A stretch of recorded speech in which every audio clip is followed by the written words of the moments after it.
In October 2025, the Australian government quietly deleted a report, not because it was wrong. Reports are wrong all the time. They deleted it because a university law professor read all 237 pages and found roughly 20 things in it that simply did not exist. A fabricated quote from a federal court judgment.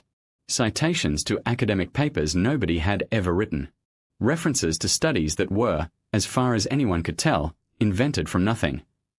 The firm behind it was Deloitte, one of the 4 companies that audit almost every major public corporation on Earth. They'd been paid $440,000 Australian dollars, about $290,000 US, to review a welfare compliance system. And a chunk of that report, it turned out, had been quietly written by AI, then never properly checked by an actual human being. Deloitte had to refund part of the fee. Here's the part that should worry you more than the fabricated quotes. This is not really a story about AI messing up. This is a story about what happens when a handful of companies get so dominant, so unaccountable, and so comfortable that nobody inside them feels the need to double-check the work anymore. And it's been building for 50 years. How 4 companies ate everything. Rewind to the 1970s. American corporations are going global. IBM, Coca-Cola, Ford, all building operations across dozens of countries at once. And that creates a genuinely hard problem. How do you verify a company's books when every branch operates under a different tax code, a different currency, a different set of local rules? The answer was outside auditors, independent firms whose entire business model was, trust us, we check the numbers, and we have no reason to lie to you. There used to be 8 of these firms. The Big 8. By the late 1980s, they controlled about 98% of all public company audits worldwide. Then, one by one, the weaker ones got swallowed by mergers, until by the early 2000s there were only 5 left. Then Arthur Andersen destroyed itself. You probably know the outline. Enron, one of the most admired companies in America on paper, was secretly hiding around $20 billion in debt using a maze of shell companies. Its auditor Arthur Andersen was paid millions of dollars a year specifically to catch exactly this kind of manipulation. They didn't. When it came out, Andersen collapsed within months, taking 85,000 jobs with it. Now, if you were designing a healthy, competitive industry, this is the moment a dozen ambitious mid-sized firms should have rushed in to fill the gap. That's not what happened. Instead, the survivors Deloitte, PwC, EY, KPMG tightened their grip. Today, of the 500 biggest companies in America, 498 are audited by one of these 4 firms. The average company doesn't switch auditors for 23 years. One Canadian telecom company, BCE, has used Deloitte for over 140 years straight. This is what economists call a moat that isn't about being good, it's about being the safe, boring, unfireable choice. Nobody gets fired for hiring Deloitte. So nobody ever really has to. The quiet rot. Here's the thing about moats. Once you've got one, the incentive to actually be excellent quietly evaporates. For years, regulators track something called the audit deficiency rate, essentially the percentage of audits where the firm didn't gather enough evidence to actually justify signing off on the books. In 2020, the rate across the Big 4 sat around 12%. By 2022, it had more than doubled to 26%. In one particularly bad stretch, EY's deficiency rate climbed as high as 43%, forcing the firm to walk away from 84 audit clients and give up over $200 million in fees just to try to fix its own quality problem. Now, and this is genuinely interesting, the numbers actually started improving after that. By 2024, regulators reported the Big Four's aggregate deficiency rate had dropped back down to around 20%. Firms were investing in oversight, tightening processes, trying to claw back credibility, and then, right in the middle of that improvement story, Deloitte handed a government client a report full of AI hallucinations. That's not a contradiction. That's the actual pattern here.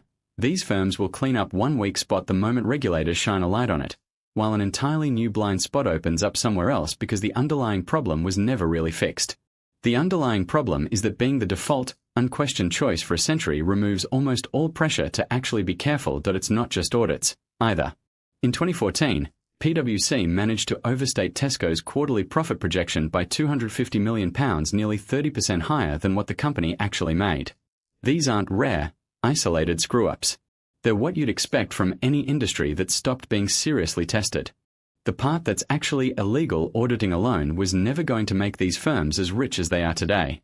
The real money came from a second business line they built on top of it: consulting. Deloitte Consulting, PwC Strategy, EY Parthenon, KPMG Advisory. By 2023, Advisory services were generating around $95 billion a year for the Big Four combined, compared to roughly $66 billion from audit and assurance work. But putting those two businesses under one roof creates a conflict of interest that's almost impossible to fully police. The audit side exists to independently verify a company's numbers. The consulting side exists to sell that same company advice, sometimes advice about the exact systems the audit team is supposed to be scrutinizing. And auditors sit on an enormous pile of confidential financial information that would be worth a fortune to a consulting arm trying to win business elsewhere. In 2013, the Australian Treasury brought in a PwC partner named Peter Collins to help design new laws cracking down on multinational tax avoidance. He signed 3 separate confidentiality agreements. Then he leaked the confidential details of those unreleased laws to at least 53 of his own PwC colleagues who used the information to help multinational clients, including Google, get ahead of legislation PwC itself had helped write. When that came out, it wasn't a minor scandal. PwC Australia was forced to sell off its entire government consulting arm for $1. The UK went further, forcing all 4 firms to operationally separate their audit and consulting divisions starting in 2024. Even the US Senate has floated the idea of a full breakup, and here's the bind these firms are in now. Their consulting business only has the credibility it has because of the century of trust the audit business built up. Cut the two apart, and there's a real chance both halves get weaker at the same time.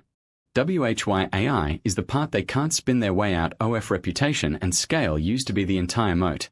For decades, the smartest graduates from the best universities funneled almost automatically into one of these firms. Harvard alone sent well over half its 2022 graduating class into finance, consulting, or tech. That pipeline of cheap, highly credentialed junior labor was the actual engine behind the Big Four size. You needed an army of associates to do the grunt work: data extraction, document review, pattern matching across thousands of pages, because no single expert could physically do it fast enough. I just deleted that constraint.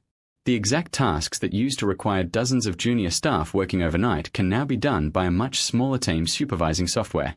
And critically, that technology isn't proprietary to Deloitte or PwC. A 2-person startup has access to the same tools. The numbers already show it. Since early 2023, the Big Four have collectively cut more than 9,000 jobs. KPMG cut around 400 US advisory roles in 2026 alone, specifically citing weaker demand for the kind of work AI now automates.